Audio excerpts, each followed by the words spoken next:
En 2019, les banques annonçaient 170 milliards de dollars de dépôts. En réalité, seuls 70 milliards de dollars étaient effectivement présents, voire 50. Le système reposait en effet sur un montage financier proche d'un schéma Ponzi. Les banques proposaient des taux d'intérêt allant jusqu'à 15%, financés non pas par des revenus réels, mais par les dépôts des nouveaux clients, généralement la diaspora. Ces fonds étaient ensuite placés auprès de la Banque du Liban qui offrait jusqu'à 20% de rendement. Pas de création réelle de richesse, mais de la dette. Les opérations d'ingénierie financière qui ont eu lieu entre 2016 et 2018 visant à augmenter les réserves de la Banque du Liban négatives depuis 2015 ont coûté parallèlement 24 milliards de dollars et généré 16 milliards de dollars de profits fictifs redistribués aux actionnaires des banques sous forme de dividendes avec de l'argent réel des déposants. Parallèlement, ces opérations comptables visaient à maquiller les pertes de la Banque centrale en profits fictifs. Les réserves de la BDL ont été aussi épuisées par le taux de change officiel fixé artificiellement à 1507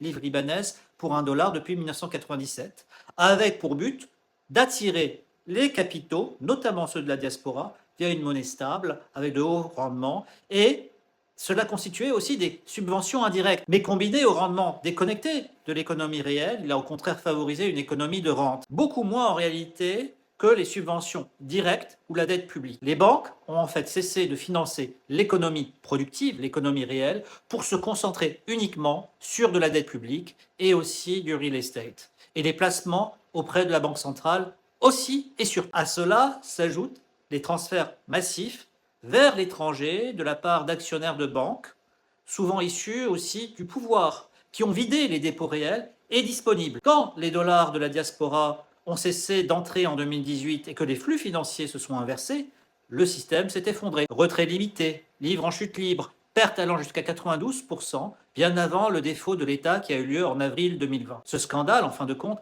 n'est pas une crise qui était imprévisible. C'est une opération consciente, organisée, au profit d'une élite politico-financière et au détriment d'un peuple, provoquant justement une crise économique d'une ampleur jamais connue au monde jusqu'à présent.